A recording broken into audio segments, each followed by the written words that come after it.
Yang pertama, putusan nomor 37/PDT-G 2024 Pengadilan Negeri Maros tentang perbuatan melawan hukum. Demi keadilan berdasarkan ketuhanan yang Maha Esa, telah menjatuhkan putusan sebagai berikut dalam perkara gugatan antara Hamsiah sebagai penggugat, Kamisa sebagai tergugat 1, DG Jumasia sebagai tergugat 2, Mustafa sebagai tergugat 3.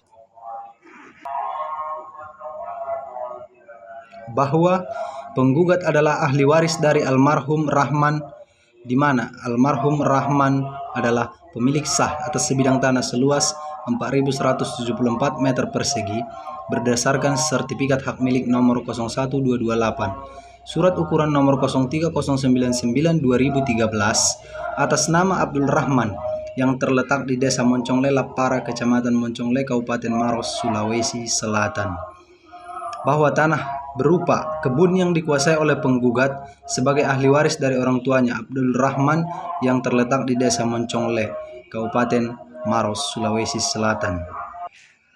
Bahwa putusan para tergugat menempati dan menguasai objek sengketa akuo tanpa izin persetujuan penggugat dan bukti atas hak kepemilikan atas penguasaan milik penggugat menunjukkan bahwa perbuatan yang dilakukan oleh para tergugat dapat digolongkan sebagai perbuatan melawan hukum, sehingga merujuk pada pasal 1365 KUH Perdata menerangkan tiap perbuatan yang melanggar hukum dan membawa kerugian kepada orang lain mewajibkan orang yang menimbulkan kerugian itu karena kesalahannya untuk menggantikan kerugian tersebut.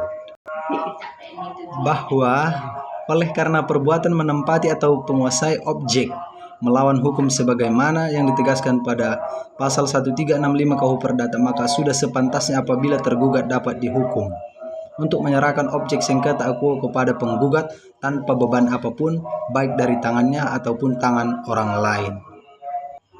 Menimbang bahwa di dalam jawabannya para tergugat mengajukan eksepsi sebagai berikut. 1. Eksepsi tentang plurium litis consortium. 1. A. Bahwa gugatan penggugat dinyatakan tidak dapat diterima oleh karena dalam gugatan akuo penggugat hanya bertindak untuk atas nama pribadi, sedangkan penggugat masih mempunyai saudara kandung yang lain ditarik sebagai pihak penggugat dalam gugatan akuo. 2. Bahwa gugatan penggugat kekurangan pihak dalam bentuk plurium litis consortium.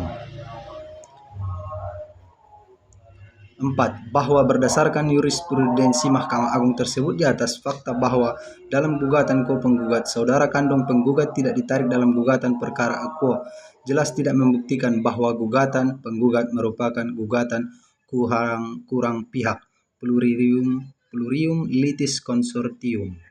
Dalam eksepsi, 1. Menyatakan menerima dan mengabulkan eksepsi para tergugat untuk seluruhnya. 2. Menyatakan menolak gugatan penggugat atau setidak-tidaknya menyatakan gugatan tidak dapat diterima. Dalam pokok perkara, 1. Menolak gugatan penggugat untuk seluruhnya. 2. Menyatakan secara hukum bahwa para tergugat tidak melakukan perbuatan melawan hukum. 3. Menyatakan dan menetapkan secara hukum sertifikat 01228 dalam surat ukur nomor atas nama lain Abdul Rahman tidak mengikat secara hukum atas tanah seluas kurang lebih 1.200 meter persegi yang ditinggali para tergugat. 4. Menyatakan secara hukum merupakan perkara sengketa kewarisan dari almarhum dengan menyambung 5 penghukum penggugat untuk membayar biaya yang timbul dalam perkara ini.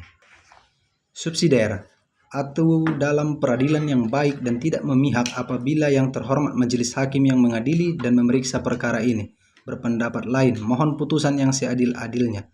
Menimbang bahwa di dalam jawaban turut tergugat mengajukan eksepsi sebagai berikut. 1. Gugatan Bror in persona. 2. Obscur liber, gugatan penggugat kabur tidak jelas. Menimbang bahwa dalam jawaban para tergugat terdapat adanya keberatan eksepsi tentang kompetensi absolut atau kewenangan mengadili, maka oleh karena itu berdasarkan ketentuan pasal 162 RBG, eksepsi tersebut dapat dipertimbangkan dan diputus secara tersendiri, tidak dipertimbangkan bersama-sama dengan pokok perkara pada tanggal 6 Februari 2025. Majelis Hakim telah menjatuhkan putusan sela yang amarnya sebagai berikut. Mengadili: 1. Menolak eksepsi para tergugat. 2. Menyatakan Pengadilan Negeri Maros berwenang mengadili perkara ini.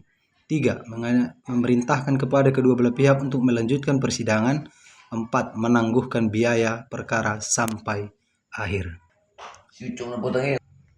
Menimbang bahwa selain bukti-bukti surat, penggugat juga mengajukan saksi sebagai berikut. 1. Bakhtiar. 2. Lukman Hamzah. 3. Samsiah. Di samping itu, tergugat juga memiliki saksi sebagai berikut. 1. Sarina B. Dan yang kedua Abdul Hamid.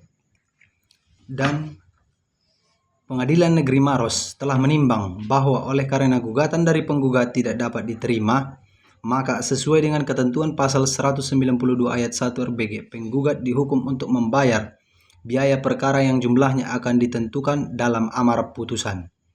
Memperlihatkan ketentuan peraturan perundang-undangan yang berlaku, mengadili dalam eksepsi, menolak eksepsi para tergugat untuk seluruhnya. Yang kedua, dalam pokok perkara, menyatakan gugatan penggugat tidak dapat diterima. 2. Menghukum para penggugat untuk membayar biaya yang timbul dalam perkara ini hingga putusan ini dibacakan ditaksir sejumlah Rp2.796.000. Demikian diputuskan dalam rapat musyawarah Majelis Hakim Pengadilan Negeri Maros, Senin 19 Mei 2025. Itu merupakan salah satu contoh kasus perbuatan melawan hukum.